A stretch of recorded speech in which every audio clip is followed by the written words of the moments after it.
স্বাগত। আজকে বাংলাদেশে আপনাদের সঙ্গে আছি আমি জাহিদ হোসেন। দাতাদের শর্ত মেনে ঋণ নেয়ার প্রস্তাব প্রত্যাখ্যান করেছে গ্রিসের জনগণ। এই সিদ্ধান্তে গ্রিসের ঋণ সংকট নিয়েছে নতুন মোড়। আন্তর্জাতিক ঋণের ক্ষেত্রে আরোপ করার শর্ত অনেক সময় বয়ে আনে নানা প্রতিবন্ধকতা। এসব নিয়ে ওঠে নানান অভিযোগ। তৃতীয় বিশ্বের দেশগুলো থেকে সবসময় দেখা যায় এরকম অভিযোগ। এবার খোদ ইউরোপ থেকেই এলো এর প্রতিবাদ। এসব নিয়ে আজকের আলোচনা ট্র্যাজেডি না রূপকথা, এ বিষয়ে কথা বলতে আমাদের সঙ্গে আছেন বাংলাদেশ কমিউনিস্ট পার্টির সভাপতি মুজাহিদুল ইসলাম সেলিম, আছেন পলিসি রিসার্চ ইনস্টিটিউটের নির্বাহী পরিচালক ডক্টর আহসান এইচ মনসুর এবং ফিনান্সিয়াল এক্সেলেন্স লিমিটেডের চেয়ারম্যান মামুন রশিদ। স্বাগত আপনাদের। সেলিম ভাই, আপনার কাছেই প্রথমে আসতে চাই যে গ্রিসের সাম্প্রতিক, আমরা এখন আর এটা সাম্প্রতিক বলতে পারি না, কারণ প্রায় 7 বছর যাবতই এটা ওরা ইউরোজোনে ঢোকার পরে আর খুব বেশি দিন তাদের এই সংকটের বাইরে থাকতে হয়নি। কিন্তু সাম্প্রতিক যে বিষয়টি যে গণভোটে গেল এবং গণভোটে বলা যায় যে 61% মানুষ দাতাদের শর্ত মেনে নেওয়ার বিপক্ষে রায় দিল, এই বিষয়টির আসলে রাজনৈতিক একটা অবস্থান জানতে চাই আপনার কাছে। না, ধন্যবাদ। গ্রিসে যেই ঘটনাগুলি বর্তমানে চলছে এবং বিরাট আলোড়ন সৃষ্টি করেছে সারা দুনিয়ায়, ইউরোপে এবং পশ্চিমা দুনিয়ায়, এমনকি আমাদের মতো এই তৃতীয় বিশ্বের দেশ বলে যারা আখ্যায়িত সেসব দেশেও এটা বহুল আলোচিত। এবং এই রেফারেন্ডামের পরে পত্রিকায় হেডিং দিয়েছে যে ইউরোপ থতমত খেয়ে গেছে। তো এই ঘটনার ব্যাকগ্রাউন্ডটা আমাদের বুঝতে হলে পরে সমস্ত যে বিশ্ব অর্থনীতি বলতে যেটাকে আমরা বোঝাই এবং সেটা স্বাভাবিকভাবেই পুঁজিবাদী নয়া উদারবাদী নীতির ভিত্তিতে পরিচালিত বিশ্ব পরিমণ্ডলে যে অর্থনৈতিক ব্যবস্থাটা পরিচালিত হচ্ছে, তার ভেতরে যে সংকটের সৃষ্টি হলো, সেই সংকটেরই স্পিল ওভার এটা উপচিয়ে পড়ে এসে কন্টিনিউ করছে এবং তারই ধারাবাহিকতায় আমরা গ্রিসে এই সিচুয়েশনটা দেখতে পাচ্ছি, স্পেনে দেখতে পাচ্ছি, পর্তুগালে দেখতে পাচ্ছি, ইউরোপের দেশগুলো যদি আমরা আলাদা করে চিহ্নিত করি আর কি। এবং সেইখানে এই সংকট থেকে বেরিয়ে আসার জন্য যে পলিসিটা গ্রহণ করা হয়েছিল, যে তাদেরকে বেইল আউট করার জন্য সরকারের পক্ষ থেকে একটা অর্থ সরবরাহ করা হতো এবং ব্যাংকিং ব্যবস্থায় যেহেতু প্রথম এই সংকটের ধাক্কাটা এসে লেগেছিল ব্যাংকিং ব্যবস্থায়, মর্টগেজের সিস্টেমের ভেতরে যে গোলমালটা লেগে গেল, সেটার ফলেই প্রথমে মার্কিন যুক্তরাষ্ট্রে এইটা বড় করে বিস্ফোরণটা ঘটে। কিন্তু এই গোটা আয়োজনটা আমার বিবেচনায় যে সেটা ক্রাইসিসটাকে ওভারকাম না করে এইটাকে একটু ডিলে করে, একটু পিছিয়ে দিয়ে, বিলম্বিত করে আরও বড় রকম ক্রাইসিসের দিকে কিন্তু সমস্ত বিশ্ব অর্থনীতিকে নিয়ে গেছে এবং তারই প্রমাণ আমরা গ্রিসে সম্প্রতিকালে দেখতে পাচ্ছি। এখন আগের যে ফর্মুলাটা ছিল, যেই ফর্মুলার ভিত্তিতে এটা বলা হচ্ছিল যে আমরা এখান থেকে আবার স্টেবল পজিশনে চলে আসতে পারবো, সেই জিনিসটা ওয়ার্কআউট করছিল না। কিন্তু তারপরেও ইউরোপের সবগুলো দেশ সেইটা অনুসরণ করে চলছিল, এই কারণে যে উদার পুঁজিবাদী যে ব্যবস্থা দর্শন, সেইটা সকলেই অনুসরণ করত। গ্রিসের ক্ষেত্রে ডিপার্চারটা হলো এই যে এই নয়া উদারবাদী পথ পরিত্যাগ করে আমাদেরকে ভিন্ন পথ গ্রহণ করতে হবে। এই ব্যাপারে কিন্তু জনগণের ম্যান্ডেট নিয়ে এই কিছুদিন আগেই একটা বামপন্থী সরকার সেখানে ক্ষমতায় অধিষ্ঠিত হয়েছে। কেননা এই যে লোন নিয়ে, ঋণ নিয়ে, সেইটার সঙ্গে যে শর্তগুলো যুক্ত হয় এবং প্রচণ্ড পরিমাণে একটা মিতব্যয়িতার নাম করে আপনার পেনশন কমিয়ে দেওয়া হচ্ছে, ওয়েজ ফ্রিজ করে দেওয়া হচ্ছে, বেকারত্বের পরিমাণ বাড়ছে, সোশিয়াল এক্সপেন্ডিচারগুলো বাড়ানো হচ্ছে। ইন্টারেস্টিং, অনেকে বলে যে হ্যাঁ আমরা তো টাকা পয়সা নাই, এখন সোশিয়াল এক্সপেন্ডিচার তো একটু কমাতেই হবে। কিন্তু আপনি ভালো করে গবেষণা করলে দেখবেন সোশিয়াল এক্সপেন্ডিচার কমছে, কিন্তু সরকারগুলো তাদের নিপীড়নমূলক ক্ষেত্রে যে ব্যয়, সেইটা কিন্তু মোটেই কমাচ্ছে না। সুতরাং রাষ্ট্র যে ছোট করে নিয়ে আসা, সেইটা কেবলমাত্র প্রয়োগ হচ্ছে এমন জায়গায় যেটা জনগণকে নেতিবাচকভাবে একটা দুরবস্থার ভিতরে ফেলে দেবে। এবং এই পথ ছাড়া ভিন্ন কোনো পথ আছে কিনা, সেই এজেন্ডাটা নিয়েই কিন্তু গ্রিসের ইলেকশন হয় এবং মানুষ এই বামপন্থী সরকারকে ক্ষমতায় অধিষ্ঠিত করে। তারপরে যখন এটা একটা ক্রিটিক্যাল পয়েন্টে আসলো, তখন এই গত 3 দিন আগে সেখানে একটা রেফারেন্ডাম অনুষ্ঠিত হয় যে বিশ্ব IMF ইত্যাদির পক্ষ থেকে, ইউরোপিয়ান ইউনিয়নের পক্ষ থেকে আমাদেরকে এই সংকট থেকে বেরিয়ে আসার জন্য নতুন লোন দেওয়ার ব্যাপারে যেই শর্তগুলো আরোপ করছে, আমরা কি সেটা মেনে নেব কি নেব না।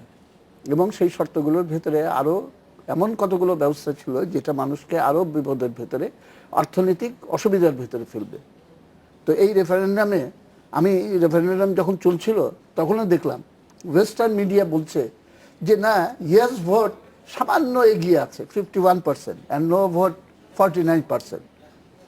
কিন্তু অবাক বিস্ময়ে সারা দুনিয়া দেখলো যে এই প্রচার অপপ্রচার এবং নানাভাবে পাবলিক ওপিনিয়ন ম্যানিপুলেট করার সমস্ত রকম আয়োজন ইউরোপের বড় বড় দেশ যেগুলো, জার্মানি, ফ্রান্স, ইংল্যান্ড ইত্যাদি, এই দেশগুলোকে বড় দেশ, মেজর দেশ বলা হয়, এবং আমেরিকা তো বটেই, তারা যে প্রচণ্ড পরিমাণে প্রচারণা চালিয়েছে সেইগুলোকে সম্পূর্ণ মিথ্যা প্রমাণিত করে সেখানকার জনগণ নো ভোটের পক্ষে রায় দিয়েছে।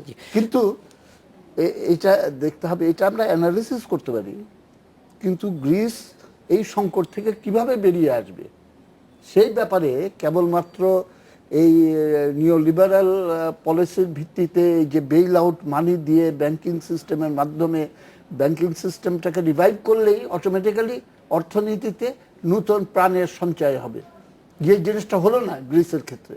এবং আমি বলি যে স্পেন, পর্তুগাল এইসব দেশেও কিন্তু হচ্ছে না, দেখা যাচ্ছে ক্রাইসিস সেখানেও ডেভেলপ করে যাচ্ছে। তাহলে পরে এইখান থেকে নতুন পথটা কি, সেইটা অবশ্য গ্রিসের সরকারকে এখন পরিষ্কার করে স্পেল আউট করা প্রয়োজন। অবশ্যই সেলিম ভাই, আমার মনে হয় সেইখানেই আমরা চ্যালেঞ্জটা দেখছি যে যদি এখান থেকে গ্রিসের সরকার বের হয়ে আসতে পারে তাহলে অবশ্যই সিপ্রাসকে রূপকথার মহানায়ক হিসেবেই মেনে নেবে গ্রিসের জনগণ। যদি না বের হয়ে আসতে পারে তাহলে এখন যে অবস্থা, আমরা গতকালকেও দেখেছি 60 ইউরোর বেশি তারা ব্যাংক থেকে একসঙ্গে তুলতে পারে না। 60 ইউরো দিয়ে কি হয় এটা আমরা সবাই জানি। আমরা একটু হাসান এইচ মনসুরের কাছে যাব যে এই সংকটের গোড়াটা একটু বোঝা দরকার, কারণ এইরকম ঋণ নেওয়ার প্রবণতা তো আমাদের মতো দেশগুলিরও আছে। সেখানে কি ধরনের সতর্কতা থাকা দরকার যেন ভবিষ্যতে কোনো সময় এই ধরনের পরিস্থিতিতে পড়তে না হয়, সেই জায়গাটা আমাদের একটু বোঝা দরকার। কারণ অনেকদিন আপনি এই অভিজ্ঞতা, এই সঙ্গে কাজ করার অভিজ্ঞতাটা থেকেই জানতে চাই। পৃথিবীর অনেক দেশ যুগে যুগে এই ধরনের বিপদে পড়েছে। প্রথমে হয় রিসেন্ট ইতিহাসে 80-র দশকে মেক্সিকো প্রথম ক্রাইসিসে পড়ে, তারপরে বেশ কিছুদিন ভালোই ছিল, তারপরে দেখা গেল যে এশিয়ান ক্রাইসিসটা বড়ভাবে আসলো, মাঝখানে আর্জেন্টিনা একটা ক্রাইসিসে পড়েছিল, তারপরে এশিয়ান ক্রাইসিস হলো। টার্কি কিন্তু কন্টিনিউয়াসলি এই ক্রাইসিসে ছিল for a long time, every 5 years turkey ঘুরে গেলে এখন আইএমএফ প্রোগ্রামে থাকতো। এবং এগুলো সব কিছুর মূলে হচ্ছে এক ধরনের যেটাকে বলা হয় যে আয়ের চাইতে ব্যয় করার প্রবণতা একটা সোসাইটিতে। যখন আয়ের চাইতে ব্যয় করার, সিম্পলিফাই করলাম, ওভার সিম্পলিফাই করলাম, তখনই দেখা যায় যে বাইরে থেকে ঋণ নিয়ে আমি এখানকার কার্যক্রম, আভ্যন্তরীণ কার্যক্রম করছি, যেটা হয়তো অতখানি প্রোডাক্টিভ না। যে কারণে দেখা যায় কতগুলো দেশ ইউরোপের, আমি থার্ড ওয়ার্ল্ড কান্ট্রি বাদই দিলাম, বিকজ গ্রিস হচ্ছে ফার্স্ট কান্ট্রি, এটা industrialist country, defaulted for the first time on payments, যেটা এই পর্যন্ত হয় নাই। ডেভেলপিং কান্ট্রি করেছে, এমার্জিং কান্ট্রি করেছে, কিন্তু ইন্ডাস্ট্রিয়াল কান্ট্রি করে নাই। And Greece is the first one, may not be the last one but the first one. So এখানে একটু স্পেশাল অ্যানালাইসিসের প্রয়োজন আছে। এখানে ডেট টু জিডিপি রেশিও যদি আমরা দেখি, গ্রিসের, ইটালির, পর্তুগাল, এদের সবারই 100% প্লাস। এই সিচুয়েশনে তারা একটা কারেন্সি সিস্টেমের মধ্যে আছে, আবার they don't have the money authority to print money. জাপানেরও ডেট টু জিডিপি রেশিও কিন্তু 100% প্লাসের বেশি, কিন্তু জাপানের তো yen, and yen is a reserve currency, তারা ইস্যু করতে পারে, and they have that thing. এদের কিন্তু সেই ক্ষমতাটা নাই। ফলে যেটা হচ্ছে যে they need much more fiscal discipline then একটা ইন্ডিপেন্ডেন্ট, একটা যখন মনিটারি অথরিটির আন্ডারে থাকে, নিজের হাতে টাকশালটা থাকে। তাদের হাতে তো টাকশালটা নাই, কারো কাছেই নেই। জার্মানির কাছেও টাকশাল নাই, টাকশালটা আছে ইউরোপিয়ান ইউনিয়নের ইসিবির কাছে, সেন্ট্রাল ব্যাংকের কাছে। তো এই অবস্থাতে গ্রিসের প্রয়োজন ছিল একটা ফিসক্যাল ডিসিপ্লিন আগে থেকে মেনে নেওয়া। যেমন আমরা দেখেছি 5টা দেশ খুব ক্ষতিগ্রস্ত হয়েছিল গ্লোবাল ক্রাইসিসের সময়। তার মধ্যে হচ্ছে Greece, Portugal, Spain, Italy, Ireland. আমি এই অর্ডারেই বললাম, লোয়েস্ট অর্ডারে গ্রিস, তারপরে হচ্ছে পর্তুগাল, তারপরে স্পেন, তারপরে ইটালি, তারপরে Ireland. Ireland is graduated, Ireland has gone out of ট্রয়কা business, because তারা খুব সিনসিয়ারলি একই পলিসি পালন করেছে, ইমপ্লিমেন্ট করেছে, এবং they have graduated. Now comes Italy and Spain. এই দুটো সরকার বলছে যে আমরা we are sticking to it এবং আমরা we are seeing the positive sides of this programme. আমাদের গ্রোথ রিকভারি হচ্ছে, আমরা এমপ্লয়মেন্ট জেনারেশন শুরু করেছি, আমরা উপরের দিকে যাচ্ছি, so we have to be patient and continue with this thing. Both the German Prime Minister, Italian Prime Minister and Spanish Prime Minister are fully behind Angela Merkel on this fiscal discipline issue. তারা বলছে কোনো মতেই we cannot break rank, then it will destroy the European Union and the European monetary system completely, and that's not acceptable to them. Now comes Greece, or state out, or child out of the system. গ্রিসের এখন প্রবলেমটা হলো যে গ্রিসও কিন্তু এত খারাপ অবস্থায় ছিল না। এমন একটা স্বপ্ন দেখানো হয়েছে জনগণকে বাই দ্য গভর্নমেন্ট। আমি বলবো যে তারা খুব পপুলিস্ট, কিন্তু শুধু পপুলিজম দিয়ে বাস্তবতাকে অস্বীকার করে কোনোদিন একটা জাতির জন্য ভালো কিছু হয় না। হিটলারও তো এসেছিল জনগণের সামর্থ্য নিয়ে, কিন্তু দেশটাকে ধ্বংস করে গেছে, তাই না? তো সবসময় কিন্তু সবকিছুকেই গণতন্ত্র দিয়ে জাজ করলে হবে না, মানুষকে মেসমেরাইজ করে ফেলা যায়, কিন্তু শুভ বুদ্ধি যদি নষ্ট হয় তাহলে কিন্তু ওই মেসমেরাইজ মানুষ পরে তাকে খুঁজবে যে কেন আমাদেরকে এই পাগল করে আমাদেরকে নিজের হাতে আমাদের দেশকে ধ্বংস করালে। তো এই জিনিসটা কিন্তু গ্রিসে, আমি মনে করি যে গ্রিসের যে প্রবণতা সেটা হচ্ছে এই ধরনের প্রবণতা, যে একটা স্বপ্ন দেখিয়ে জনগণকে সাথে নিয়ে একটা দুঃস্বপ্নের দেশের দিকে যাচ্ছে তারা। এখন গ্রিসের হাতে চয়েস খুব বেশি নাই, আইদার গ্রিস স্লাইট অ্যাডজাস্টমেন্ট হতে পারে, কিন্তু এই ট্রয়কার রিকমেন্ডেড অ্যাপ্রোচে তাদেরকে মেনে নিতে হবে, নাকে খত দিয়ে হোক, যে করেই হোক, অথবা they have the option, always they have the option যে আমি বের হয়ে যাব ইউরোপিয়ান ইউনিয়ন। কিন্তু দুইভাবে চলতে পারে না। একটা ক্লাবে থাকতে হলে একটা ক্লাবের ডিসিপ্লিন আছে। আমি একটা বলবো যে জিন্স পরে আসা যাবে না, আমি জিন্স পরে যাব, আমাকে তো ক্লাবে রাখবে না, আমি হাফ প্যান্ট পরে যেতে পারবো না, সেখানে আমাকে ওই ড্রেসের কাপড় পরে যেতে হবে। তো গ্রিসকে ওই আইনটা মেনে চলতে হবে যে ফিসক্যাল ডিসিপ্লিন, এবং ফিসক্যাল ডিসিপ্লিন ছাড়া একটা মনিটারি ইউনিয়ন কোনোদিন টিকে থাকতে পারে না। কারণ এটা basic principles of monetary union. কারণ একটা টাকা আমি ছাপাবো, সেই টাকাটাকে সমানভাবে ভাগ করে নিচ্ছি আমরা সবাই মিলে আয়ের অনুপাতে, কিন্তু সেইখানে যদি আমি আমার মতো ব্যয় করে যাই তাহলে আমি কোথায় টাকাটা পাবো? সেই জন্য তাকে সংযত হতে হবে, প্র্যাগমেটিক হতে হবে। সরকার যদি টিকে থাকতে হয়, সরকারকে সত্যি সত্যি আমি বলবো প্রুডেন্সিয়াল নর্ম দেখিয়ে, বুদ্ধি খাটিয়ে আবার এই রুলস অফ বিজনেস এস্টাবলিশ করতে হবে, আইদার বাইরে থেকে অথবা ভিতরে থেকে। Choice is with the government. জি, মামুন ভাই আপনার কাছে আসবো, যে এই যে 12-13 বছর একসঙ্গে পথ চললো ইউরোজোনের মধ্যে থেকে গ্রিস, এবং সেখানে আমরা যদি প্রথম থেকে দেখি যে 2001, 2002 এবং 2004 একটা বড় অলিম্পিক আয়োজন করলো তারা, কতগুলি বিষয়কে সামনে আনা হচ্ছে। একটা হচ্ছে অলিম্পিক আয়োজন, এটাতে যে ইনভেস্টমেন্ট হয়েছে সেই ইনভেস্টমেন্টটা তারা রিটার্ন করতে পারেনি। এখন অলিম্পিকের যে ইনফ্রাস্ট্রাকচার এটা পচে যাচ্ছে, এখান থেকে কোনো রিটার্ন নাই, কিন্তু ওইটার জন্য যে ঋণ নিয়েছে সেই ঋণ কিন্তু এখনো গুনতে হচ্ছে এবং ভবিষ্যতে আরও বেশ লম্বা সময় গুনতে হবে। তার সঙ্গে যোগ হয়েছে যে যেটা হাসানিজ মনসুরও বলছিলেন যে কম্পিটিটিভনেস, যে গ্রিস একটা তুলনামূলকভাবে ছোট ইকোনমি, যদি জার্মানির সঙ্গে তুলনা করা হয় তাহলে অনেক ডিফারেন্স। তারা যখন একসঙ্গে হাঁটা শুরু করলো, এটার ভিতরে ঠিক বলা যায় যে কিভাবে সাম্যটা প্রতিষ্ঠিত হবে সেটার ব্যাপারে আমাদের কাছে এখনো মনে হচ্ছে যে জিনিসটা খুব বেশি ক্লিয়ার হয়তো ছিল না। এবং একই সঙ্গে তার সঙ্গে একটা জিনিস যোগ হয়েছে যে গ্রিসের মানুষের, ধরেন যখন ইউরোজোনে ঢুকলো তারপরেই কিন্তু গ্রিসে এখন হাজার হাজার পোর্শে গাড়ি পাওয়া যাচ্ছে, এবং তারা এটা হয়তো সত্যিকারের অর্থে এফোর্ড করতে পারে না, কিন্তু জার্মান কোম্পানিগুলি তারা এখানে সহজ শর্তে পোর্শে গাড়ি থেকে শুরু করে, আমরা জানি যে সব দেশেই জার্মান কার মানে খুবই এক্সপেন্সিভ কার, সেগুলি তারা ব্যবহার করেছে। ফলে মানুষের এই যে ভোগবাদী আচরণ, এবং একই সঙ্গে এই যে ক্লাবটার কথা বলছে সেই ক্লাবটার মধ্যে একটা ছোট কম দৌড়াতে পারা লোকের সঙ্গে দ্রুত দৌড়াতে পারা লোকের যে একটা স্পিডে ব্যালেন্স হওয়ার দরকার, সেই জিনিসগুলি ছিল কিনা একটু ব্যাকগ্রাউন্ডটা আপনার কাছ থেকে জানতে চাইবো, কিন্তু একটা বিরতির পর। আজকের বাংলাদেশে যাচ্ছে একটা বিরতিতে ফিরছি। স্বাগত আরেকবার, দেখছেন আজকের বাংলাদেশ। মামুন রশিদ, আপনার কাছে আসবো যে এই যে ব্যাপক ব্যয় এবং একই সঙ্গে ভোগ, এই বিষয়গুলিকে সামনে আনা হচ্ছে, এবং একই সঙ্গে নিশ্চয়ই সরকারের ব্যয়ের যে কাঠামো সেইগুলিও আছে। আমরা একটু এই মূল কারণগুলি ব্যাকগ্রাউন্ড থেকে জানতে চাই। আপনার প্রশ্নের মধ্যে উত্তর নিহিত, আর কিছুটা আমি উত্তর দেওয়ার ক্ষেত্রে জনাব আহসান মনসুর এবং জনাব মুজাহিদ ইসলাম সেলিমের কাছ থেকেও যাব।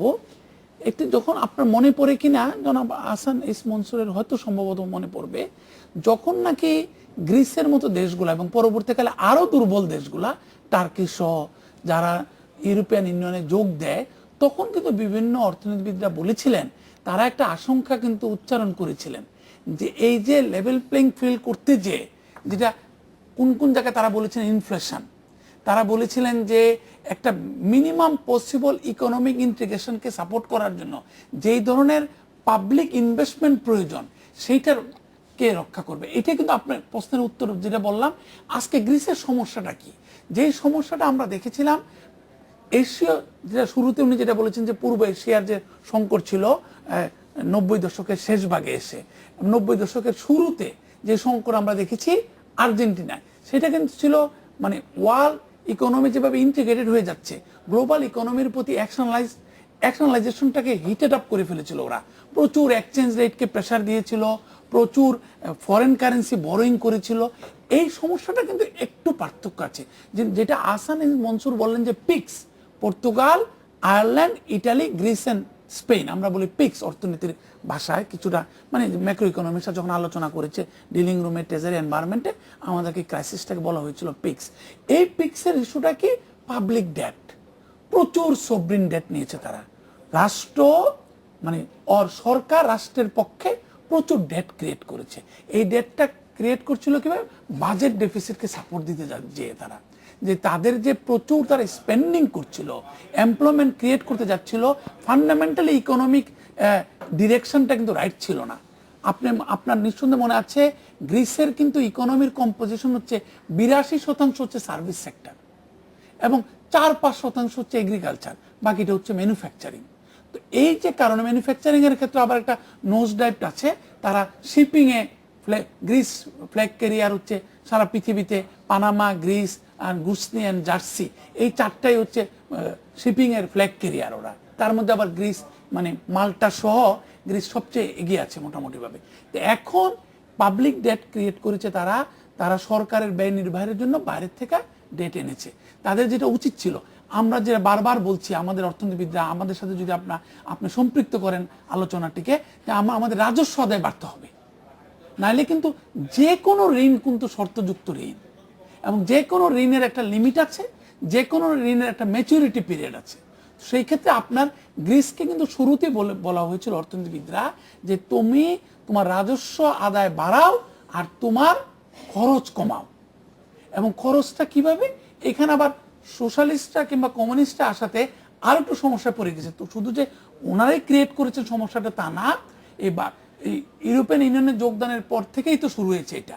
আর সারা পৃথিবীতে যে বাজার ব্যবস্থার মাধ্যমে যা ভোগবাদকে উৎসাহিত করার একটা প্রচেষ্টা, যে আমি supply will creates its own demand, এই ডিমান্ডকে কিভাবে স্যাটিসফাই করা হবে সেটার কিন্তু উত্তর বেশি খোঁজা হয় নাই। তো আবার সংক্ষেপে যদি আপনার উত্তরের দিকে আসি, যে তাদের গ্রিস কি করেছে, তার ইকোনমির আকার হচ্ছে $238 বিলিয়ন। গ্রিসের ঋণ হয়েছে, গ্রিসের সরকার কিংবা রাষ্ট্রের ঋণ নিয়েছে তারা 320 বিলিয়ন ইউরো। তার মধ্যে শুধু ট্রয়িকা, যেটা ডক্টর আহসান মনসুর বললেন, ট্রয়িকা থেকে IMF, ইউরোপিয়ান ইউনিয়ন এবং ইউরোপিয়ান সেন্ট্রাল ব্যাংক থেকে তারা ঋণ নিয়েছে $169 বিলিয়ন। তো গ্রিসের যে জিডিপির সাইজ তার 177% হচ্ছে তার কিন্তু ঋণ, পাবলিক ডেট কিংবা সভরিন ডেট। এইটার তো উদাহরণ আমি দেখেছি আমি নিজে দেখি, আমি একজন অডিটর ছিলাম, পোর্টফোলিও রিভিউয়ার ছিলাম সাউথ ইস্ট এশিয়া ক্রাইসিসের পরে। প্রত্যেকটা কান্ট্রি, যার ভিতরে ইন্দোনেশিয়া, যার মধ্যে রয়েছে থাইল্যান্ড মূলত, তারপরে মালয়েশিয়া কিছুটা, তাইওয়ানের মিডল মার্কেট, জাপানের ফিনান্সিয়াল ইনস্টিটিউশন, এমনকি চায়না কর্পোরেট, ইন্দোনেশিয়ার লার্জ কর্পোরেটরা তারা কি করেছিল, তারা প্রচুর বড় করেছিল ফরেন কারেন্সিতে। এবং লোকাল ইকোনমির দুর্বলতার কারণে যখন স্থানীয় মুদ্রার পতন ঘটল তখন কিন্তু আর রক্ষা পেল না ওরা। এখন যেটা ডক্টর আহসান মনসুরের কাছে আবার ফিরে যাচ্ছি, উনি যেটা বলেন ইউরোপিয়ান ইউনিয়নে যোগ দেওয়ার ফলে একটা মোটামুটি কিন্তু লেভেল প্লেইং গ্রাউন্ড করতে হয়েছে, এটা স্ট্যান্ডার্ডাইজেশন এক্সারসাইজ করতে হয়েছে, যার ফলে ছোট ছোট ইকোনমিগুলা তারা নিজেরা শক্তিশালী ছিল না, আবার বৃহৎ ইকোনমির প্রতি কিংবা গ্লোবাল মার্কেটের প্রতি এক্সপোজড হয়ে গেল, আবার তাদের আর্নিং কম, তারা প্রচুর বড় করলো, বোরোইংটাকে সার্ভিসিং করতে পারছিল না। আর যেহেতু গ্রিস আগে সার্ভিসিং করতে পেরেছিল, বিকজ গ্রিসের কারেন্সি ছিল ড্রাকমা, সে নিজে ছাপাতো, নিজে ছাপিয়ে ইনফ্লেশনের যদি একটু উপরের দিকে উঠে যেত, আস্তে আস্তে সে ম্যানেজ করে ফেলতো। এখন ইউরোপিয়ান ইউনিয়নে যোগদানের ফলে সে তো আর ইউরো ছাপতে পারে না। এখন কিছু অর্থনীতিবিদ বলছেন যে গ্রিস যদি ইউ থেকে বেরিয়ে আসে তার কিছুটা সুবিধা হতে পারে, কারণ সে নিজেই তখন ড্রাকমা ছাপতে পারে এবং নিজেই তার মানে ফিনান্সিয়াল ম্যানেজমেন্টটা নিজের কমান্ডে আনতে পারে। আমরা একটু সেলিম ভাইয়ের কাছে আবার ফিরে আসবো যে এই সংকটের ভেতরে আমরা বারবার দেখছি যে সেখানে বলা হয় যে পুরো ব্যাপারটাই শুধু অর্থনৈতিক, তা না, এর মধ্যে রাজনৈতিক সংকটও আছে এবং সত্যিকার অর্থে রাজনীতি তো অর্থনীতির সঙ্গে সরাসরি সম্পৃক্ত। গ্রিসের রাজনৈতিক যে পরিবর্তনটা আমরা দেখতে পাচ্ছি গত 6 মাসে, স্পেসিফিক্যালি বলতেছি 6 মাসে, এই পরিবর্তনটা আরও লম্বা সময়, সেই ক্ষেত্রে সিপ্রাসের সরকার তাদের যে রাজনৈতিক দর্শন সেইটা একটা বিপরীত দর্শনের সঙ্গে আসলে বলা যায় যুদ্ধই করছে। সেই ক্ষেত্রে রাজনৈতিক অবস্থানটা কীরকম হেল্প করবে মিটিগেট করতে? এই না, এটা হলো যে আপনার আলোচনার ভেতরেই জিনিসটা চলে এসছে আর কি, যে এইটাই হলো ব্যতিক্রম, যে এই প্রথম সম্ভবত একটা এজেন্ডা দিয়ে ইলেকশন করে জনগণের ম্যান্ডেট নিয়ে একটা লেফট গভর্নমেন্ট এমনভাবে প্রতিষ্ঠিত হলো, যেটা প্রতিশ্রুতিবদ্ধ যে আমরা এই নিউ লিবারাল সিস্টেমের ভেতরে যেইভাবে এই ক্রাইসিসটাকে ওভারকাম করার চেষ্টা করা হচ্ছে, আমরা সেই পথটা পরিত্যাগ করে অন্য পথে আমরা অগ্রসর হব। সুতরাং এইটা হলো পলিটিক্যাল ডিপার্চার। সুতরাং সেইটা অনুযায়ী, এবং সেটা আবার ফার্দার এন্ডোর্স হলো 6 মাসের ভেতরেই আরেকটা রেফারেন্ডামের মাধ্যমে। সুতরাং গ্রিসের জনগণের আকাঙ্ক্ষাটা সেটা পরিষ্কারভাবে কিন্তু তার জনমতের প্রতিফলন আমরা এই ফলাফলের ভেতর দিয়ে আমরা দেখতে পাই। কিন্তু এই আলোচনাটার ভেতরে আমি যেতে চাই যে এগুলো তো হলো বাইরের ফেনোমেনা, যে কত খরচ করছে, কত লোন নিচ্ছে, কত ডিফল্ট হচ্ছে, কত অমুক হচ্ছে, রুলস অ্যান্ড প্রসিডিয়ার্স সেগুলো মেনে চলবে কিনা, একটা ইউনিফর্ম কোডের ভেতরে না আসলে একটা মনিটারি সিস্টেম ওয়ার্ক করতে পারে না, সেগুলো হলো ফেনোমেনা। কিন্তু সেটার রুট কজটা কোথায়? রুট কজটার দিকে যদি যেতে আমাকে বলেন, তাহলে আমি মনে করি যে এইটা আমাদের যে বর্তমান নিউ লিবারাল ক্যাপিটালিস্ট সিস্টেমের ভেতরে গ্লোবাল ইকোনমি চলছে, এইটার ভেতরে ইনহেরেন্ট। এবং একটু আগে মামুন যে আলোচনাটা করলো যে অসম বিকাশ, এবং এইটা সময় থাকলে আমি আরও বলতে পারতাম যে কেন ক্যাপিটালিজমে অসম বিকাশ অবধারিত হবে। কারণ ইকোনমিক অফ স্কেল এইটা একটা ফ্যাক্টরি খালি বলছি, সেই কারণে স্ট্রঙ্গার ইকোনমিগুলো কতগুলো অ্যাডিশনাল অ্যাডভান্টেজ পেয়ে যায়। সুতরাং যখন একটা শক আসে, ধাক্কা আসে, ধাক্কাটা অ্যাবজর্ব করার ক্ষমতা বড় দেশগুলোর অনেক বেশি, কিন্তু ছোট দেশগুলো সেগুলো পারে না। সুতরাং যেই নিয়ম কানুনগুলো নির্ধারিত হয় সেটা আলটিমেটলি অধিকতর শক্তিশালী অর্থনীতি সেইটার সুবিধাগুলো নিতে থাকে, দুর্বল দেশগুলো আস্তে আস্তে নিচে চলে থাকে। এই লেফট গভর্নমেন্ট তো ক্ষমতায় আসলো 6 মাস আগে। তো স্পেন এবং পর্তুগালের গভর্নমেন্ট এখন যেটা বলছে যে আমরা উই আর স্লোলি রিকভারিং, আমরা এই পথ দিয়ে চলেই আগাতে পারবো। তো গ্রিসের পূর্ববর্তী সরকারও তো একই কথা বলতো 6 মাস আগেও। তাহলে পরে এই ক্রাইসিসটা ভেতরে ভেতরে যে জমে আছে, এবং যেটা গ্রিসের ক্ষেত্রে এটা এক্সপোজড হলো কেন, যখন নাকি জনগণের ইচ্ছার প্রতিফলন সেইটা বামপন্থীরা সেইখানে প্রকাশ করে নির্বাচনে তারা জিতে আসলো। এবং এইটার প্রভাব যে আমার ধারণা স্পেন পর্তুগালের ভেতরে পড়বে। ইউরোপিয়ান ইউনিয়নে বা ইউরোজোনে আলটিমেটলি কী প্রভাব হবে সেই আলোচনায় আমি যেতে যাচ্ছি না, কিন্তু স্পেন, পর্তুগাল, ইতালি এইসব জায়গার পাবলিক ওপিনিয়নের ভেতরে সেইটা গিয়ে অবধারিতভাবে পড়তে বাধ্য, এবং একটা র্যাডিক্যালাইজেশনের ধারা ইউরোপিয়ান পলিটিক্সের ভেতরে কিন্তু আমি স্পষ্ট ফোরসি করতে পারছি। সেলিম ভাই, আমরা আরেকটা বিরতিতে যাব। বিরতির পরে এই হাসান এইচ মনসুর, এইখানে আমি একটু জানতে চাইবো যে গ্রিসের একটা রাজনৈতিক অবস্থান আছে, কিন্তু সেই অবস্থানটার ভিতরে একটা বেসিক জায়গায় আমরা দূর থেকে সংকট দেখছি, সেটা হচ্ছে যে তারা ইতিমধ্যে একটা ডিফল্টার হয়ে গেছে। লোন শোধ করার যে কিস্তি দেওয়ার কথা ছিল সেই কিস্তিটা দিতে পারে নাই। ফলে সেইখানে এই রাজনৈতিক প্রজ্ঞা, মানুষের জনসমর্থন, সেটি আসলে একজন যারা দাতা তাদেরকে এটা কতটুকু ইনফ্লুয়েন্স করবে বা তাদের মানসিকতাটা এই ক্ষেত্রে কি থাকবে আমরা একটু জানবো একটা বিরতির পর। আজকের বাংলাদেশে নিচ্ছে আরো একটি বিরতি। বিরতির পর ফিরে এলাম আজকের বাংলাদেশে। আহসান এইচ মনসুর, দাতাদের অবস্থানটা জানতে চাই। না, এখানে দুটো জিনিস আছে। গণভোট দিয়ে নেগোসিয়েশন হয় না, দ্যাটস বি ভেরি সিম্পল। কোনোদিন আমি দেখি নাই, আমি তো 38 বছর প্রায় ছিলাম এসবের সাথে জড়িত, যে কোথাও গণভোট দিয়ে পাবলিক সাপোর্ট নিয়ে এই ধরনের চুক্তি নেগোসিয়েট করতে পারে। কারণ this R things inherently unpleasant, inherently আমি বলবো যে সোশ্যালি পেইনফুল, এবং এই জন্য জনগণ কোনো সময় স্বতঃস্ফূর্ত হয়ে এগুলোকে সাপোর্ট করবে না, এটাই সত্যি কথা। কিন্তু যারা দেশের স্বার্থে চিন্তা করে, ওয়াইজ ডিসিশন নিতে চায়, তারা এটাকে মেনে নেয় যে ঠিক আছে, দেশের স্বার্থে আমরা এটাকে মেনে নিচ্ছি, কারণ this is the best possible options. এখানে পপুলিজমের কোনো স্কোপ নাই। I am being very crude and rude, but this is the reality. কাজে আমি মনে করি যে এই split mentality of Greek voters, 85% বলছে আমরা ইউরোতে থাকতে চাই, আবার তারা বলছে যে আমরা ইউরোর রুল মানবো না। তো এটা তো সেলফ কনফ্লিক্টিং একটা এক ধরনের পজিশন, যেটা একটার সাথে একটা মিউচুয়ালি এক্সক্লুসিভ হতে পারে না। তো তাদেরকে ডিসাইড করতে হবে যে কোনটা চায়, European union or out of it. তো আমি মনে করি যে ultimately best future for them lies with European Union, and they have to, as a minimum, abide by the rules of the European Union and the monetary union যেটা দরকার।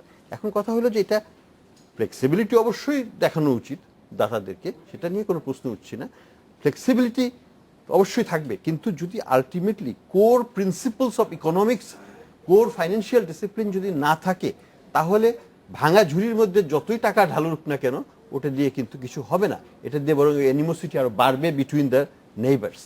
এই কারণে আমি বলি যে যদি আমাদের মতো দেশ, বাংলাদেশের মতো দেশ 4% 5% জিডিপি ফিসক্যাল ডেফিসিট রেখে আমরা আমাদের ডেট টু জিডিপি রেশিও 50-এ 2010-এ ছিল 50, এখন 40-এ নামিয়ে এনেছি, আমরা যদি এটা পারি, গ্রিস কেন পারবে না? সে জব তো গ্রিসের জনগণকে এবং সরকারকে দিতে হবে। এবং ডিসিপ্লিন যদি তারা না আনতে পারে, তাহলে যত টাকাই সেখানে ঢালা হোক না কেন, এটা দিয়ে কিছু আসা যাবে না। তারা এটাকে আরো আবার একই অবস্থায় ফিরে যাবে, আবার বলবে যে এখন 55 বিলিয়ন ইউরো চাচ্ছি, আগামী বছর যে বলবে যে আবার দাও 65 দাও, তারপরে বলবে 75 দাও। They have to put first, they have to make their house in order, যাতে তারা নিজেদেরটা মিনিমাম একটা ফিসক্যাল ডিসিপ্লিন নিয়ে আসতে পারে, minimum level of revenue collection করতে পারে। Greece has the lowest revenue to GDP ratio in Europe. You can't run your higher expenditure to GDP ratio with lowest tax to GDP ratio. It's not compatible. They have to decide for themselves. Greece people, you want to vote? You want financial independence? You pay money for it. You can't be without paying money and asking the government to pay for your bills. That's not a financial discipline যেটা কোনো দেশকেই ঠিক রাখতে পারবে, বাংলাদেশ সহকারে। বাংলাদেশ সরকার অনেক বেশি বিচক্ষণ from that point of view. We are not irrational. Greek government is irrational in its behavior. They should understand that. They should go to the people that we need sacrifice. Guys, we are here. It's unpleasant, but our message is, as a popular leader elected by you, that you need to sacrifice, pay your bills, pay the taxes, and then I will take care of you as a government. You cannot do without otherwise. Cheap politics এর এখানে কোনো scope নাই. These guys in the government, they have to come to some senses and bring that message to their own people. Then they will be the real nationalist, real public servant, rather than rhetorical and self-destructive political force that we have seen in many, like Hitler alone. To start with Hitler. So populism থাকতে পারে, কিন্তু populism কিন্তু একটা দেশকে ধ্বংস করে দিতে পারে। সেই জন্য বিচক্ষণ হওয়া ভালো। অর্থনৈতিক শৃঙ্খলা না থাকলে হয়তো popular populism is the only other option. জি, সেটা একটা সমস্যা দাঁড়ায়। মামুন ভাই, আপনার কাছে আসবো। এই যে গ্রিসের যে এখনকার পরিস্থিতিটা, সেইটার আমাদের জন্য, আমরা অনেক দূরে আছি, কিন্তু আসলে একটা বিশ্বে তো বাস করি এখন। একটা পুকুরে যেমন ঢিল পড়লে ছড়ায়া যায় ঢেউটা, সেই ঢেউ নিশ্চয়ই ছড়ায় যাওয়ারও সম্ভাবনা আছে। সেই ছড়ায় যাওয়াটার আসলে কতটুকু শক্তিশালী ঢেউ বিশ্বের অর্থনীতিতে গ্রিসের এই সংকট ফেলছে? গতকাল 3 তারিখে যেমন যে কথাটি বলছিলাম আমরা, করিডোরে জেফ্রি সেক্সের লেখাটি প্রজেক্ট সিন্ডিকেটে, যে হোয়াট নেক্সট গ্রিসের জন্য, গ্রিস কি করা উচিত। তেমনটি আরেকটি গতকালই একটি রিভিউ পেপার পাবলিশ করেছে যুক্তরাষ্ট্র ভিত্তিক একটি ব্যাংক, আন্তর্জাতিক ব্যাংক ওয়েলস ফার্গো। তারা যেটা বলেছে, তারা যুক্তরাষ্ট্রের প্রেক্ষিতে এবং বিশ্ব বাজার ব্যবস্থার প্রেক্ষিতে বিষয়টিকে দেখেছে। তারা যেটি বলেছে যে যদি অন্য ক্ষেত্রে, যেটা জনাব মুজাহিদ ইসলাম সেলিম বারবার বলছিলেন যে what will happen to Portugal, what will happen to Spain, তারা কি অপেক্ষা করছে কিনা এটার জন্য। তারা যে বলছে যে আমরা ভালো আছি, আমরা টাকা ফেরত দিতে পারছি, আসলে কি ঠিক কিনা। যেটি বারবার উঠে এসছে সেটা হচ্ছে যে আয় বুঝে ব্যয় করো। আইএমএফ যে পজিশন পেপারটি 2-3 দিন আগে রিলিজ করেছিল গ্রিসের, ওখানে কিন্তু তারা একটা সফটওয়্যার স্ট্যান্স নিয়েছে। তারা বলেছিল যে আরো ডেট রিডাকশন করতে হবে, গ্রিসের ঋণ অব্যাহতি দিতে হবে, ডেট রিলিফ দিতে হবে, নতুন জায়গায় পুষতে হবে রিস্ট্রাকচারিং এর জন্য, যেটা গ্রিস এফোর্ড করতে পারে। তো যেইটা গ্রিস এফোর্ড করতে পারে সেইটাও কিন্তু জিনিসটা হচ্ছে কি আমি যাতে টাকাটা ফেরত দিতে পারি। 30শে জুন গ্রিস আইএমএফ এর $1.5 বিলিয়ন দিতে পারে নাই ইনস্টলমেন্ট। আবার কিন্তু সম্ভবত 20শে জুলাই ইউরোপিয়ান সেন্ট্রাল ব্যাংকের $3.5 বিলিয়ন আরেকটা কিস্তি ম্যাচিউর করছে। তো এটা রিস্ট্রাকচারিং এর পথে আসতে হবে।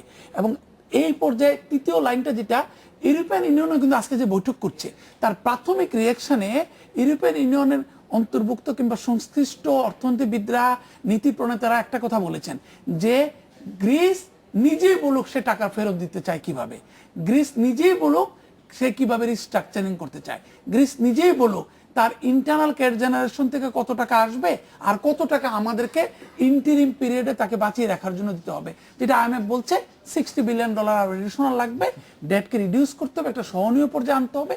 এবং গ্রিসকে যেটা প্রধান কাজটি যেটা করতে হবে, গ্রিসের যেহেতু পর্যটন খাত একটা বিরাট খাত, গ্রিসের পর্যটন খাতকে করের আওতায় আনতে হবে এবং সেটার করটা একটা ভালো পর্যায়ের কর আদায় করতে হবে। যেটা জনাব আহসান মনসুর বলেছেন, গ্রিসের কিন্তু tax GDP ratio, revenue GDP ratio is lowest in the European union and also one of the lowest in the world.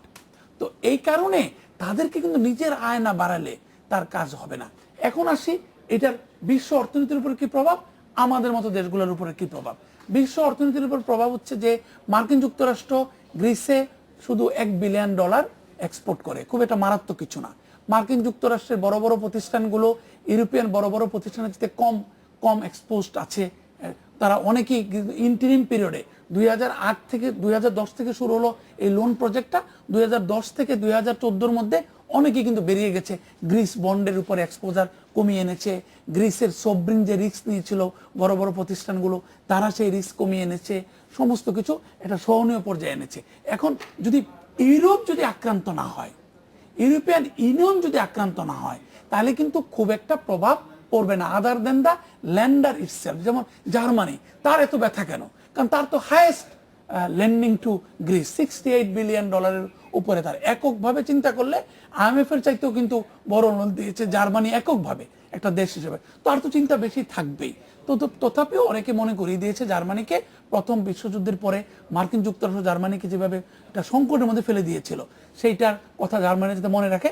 দ্বিতীয় মহাযুদ্ধের পরে আবার কিন্তু আমরা দেখেছি জার্মানিকে অনেক বেশি হ্যান্ড হোল্ডিং করা হয়েছিল, যেটা বলা হচ্ছে যে অনেক হ্যান্ড হোল্ডিং এর পরেই জার্মানি কিন্তু সমস্যা থেকে বেরিয়ে আসতে পেরেছে। এখন আমাদের মতো দেশগুলোর কিন্তু মারাত্মক খুব একটা এক্সপোজার নেই। কারণ আমি বলেছি যে গ্রিসের ইকোনমির 82% হচ্ছে সার্ভিস সেক্টরের উপর নির্ভরশীল, পর্যটন, তারপরে ক্রুজ যেটা করে ট্যুরিজম, এগুলো সমস্ত কিছু মিলিয়ে হোটেল, এগুলোর উপরে এক্সপোজ তারা, রিটেল কিছু ব্যবসা বাণিজ্য এগুলোর উপরে এক্সপোজ তারা। বাংলাদেশ 2013-14 অর্থ বছরে এক্সপোর্ট করেছিল $19.8 মিলিয়ন। এটা খুব একটা বেশি না। আমাদের যে পুরা ইউরোপিয়ান বাস্কেট হচ্ছে $16-17 বিলিয়ন। এবার স্বল্পতম বৃদ্ধির পরেও প্রায় $17 বিলিয়ন আমরা ছাড়িয়ে যাচ্ছি। এই যে পুরো ফিগারটা আমাদের আসেনি, ইপিবি বলেছে আসবে আমাদের। এই বছর মে পর্যন্ত আমরা $28.4 মিলিয়ন এক্সপোর্ট করেছিলাম মে মাসে। পুরো অর্থ বছরে হয়তো $30 মিলিয়ন হতো। তো কিন্তু আমাদের শিক্ষণীয় আছে। শিক্ষণীয়টা কি? যে পাবলিক ডেট, যেটা আমরা অনেক শিখেছিলাম মনে হচ্ছে। মামুন ভাই, আমরা শিক্ষণীয়টা আমরা এর পরের একটু জানবো, কারণ আমরা একটা বিরতি থেকে ফিরে এসে আসলে গ্রিসের এই সংকট আমাদেরকে কি কি জিনিস শিক্ষা দিয়েছে। একটা জিনিস তো আমরা মনেই করি যে গ্রিস যেই জিনিসটা সর্বশেষ আমরা দেখতে পাচ্ছি যে তারা আসলে যেটি সবচেয়ে বড় হয়ে আসছে যে ঋণ অনেক হয়ে গেছে, কিন্তু ঋণ শোধ করার জন্য জনগণের কন্ট্রিবিউশনটা অনেক কম। কিন্তু সেই জিনিসগুলি আমাদের এখানেও কিন্তু স্বচ্ছ না, যে আমরা কতটা ঋণ নিচ্ছি, আমার পার্সোনালি দেশ হিসেবে কত টাকা বোঝা হচ্ছে, এই জিনিসগুলি কিন্তু আলোচনায় আসে না। ফলে এইটাও আলোচনার প্রয়োজন আছে কিনা, কারণ প্রস্তুতির ক্ষেত্রে যতই শৃঙ্খলা থাকুক, একটা বিরতির পর এই বিষয়গুলি জানবো। আজকের বাংলাদেশে নিচ্ছে আরো একটি বিরতির পর ফিরে এলাম আজকের বাংলাদেশে। মামুন ভাই, আপনার কাছে আবার যাব যে এখান থেকে আমাদের মতো দেশগুলোর কি শিক্ষণীয় আছে এই সংকট থেকে এখনো পর্যন্ত। যেটি বলেছিলাম, দক্ষিণ পূর্ব এশিয়ার যে সংকট হয়েছিল 97, 98, 99-এ, একই ব্যাপার। আপনি অ্যাকশনাল সেক্টরের সাথে সম্পৃক্ত হবেন, আমার আমদানি বাড়ছে, রপ্তানি বাড়ছে, ফরেন ডাইরেক্ট ইনভেস্টমেন্ট বাড়ছে, ফরেন এইড ডিসবার্সমেন্ট বাড়ছে, রেমিটেন্স বাড়ছে, আপনার কোনো পথ নাই। এই সমস্ত দেশগুলো, বিকাশমান অর্থনীতিগুলো যত বেশি আন্তর্জাতিক বাজার ব্যবস্থার সাথে সম্পৃক্ত হবে, আমাদের পছন্দ হোক আর না হোক, এটি একমাত্র এখন পর্যন্ত একটা আবিষ্কৃত পথ, কিংবা সমঝোতার মাধ্যমে আবিষ্কৃত একটি পথ। এখন সেটা ডেটটাকে আপনি কতটুকু পর্যায়ে যাবেন। বাংলাদেশের ডেট এখনো সহনীয় পর্যায়ে আছে, কারণ বাংলাদেশের অনেক স্পেন্ডিং কিন্তু মানে সাউথ এশিয়ার অন্যান্য দেশগুলোর চাইতেও কম। যেমন মিলিটারি স্পেন্ডিং এখনো একটা সহনীয় পর্যায়ে রয়েছে। এবং আরেকটি যতই আমরা গালি দিই না কেন আন্তর্জাতিক মুদ্রা তহবিল কিংবা অপরাপর উন্নয়ন সহযোগীদের ক্ষেত্রে, বাংলাদেশ কিন্তু একটা সাকসেসফুল দেশ, যে উন্নয়ন সহযোগীদের পরামর্শকে সাথে নিয়ে সুন্দরভাবে ফিসকাল ডিসিপ্লিনটা মোটামুটি মেনটেন করতে পেরেছে। এখন জিনিসটা হচ্ছে, আমরা পাবলিক ডেট বাড়াবো না, সরকার যাতে তার ঋণের পরিমাণ সবসময় একটা সহনীয় পর্যায়ে রাখে, অন্যকে বঞ্চিত না করে, এটা আমরা আলোচনা করেছি বাজেটের বিষয়ে আলোচনা করতে গিয়ে। আরেকটা হচ্ছে, আমাদের প্রাইভেট সেক্টরও এখন কিন্তু ফরেন কারেন্সি বরোইং শুরু করেছে ইন্টারন্যাশনাল মার্কেট থেকে। সেখানেও বাংলাদেশ ব্যাংক এখনো সতর্ক রয়েছে, মোটামুটি কত টোটাল লোনের, প্রাইভেট সেক্টর লোনের কত পার্সেন্ট তারা ফরেন কারেন্সিতে এক্সপোজড হতে দিবে।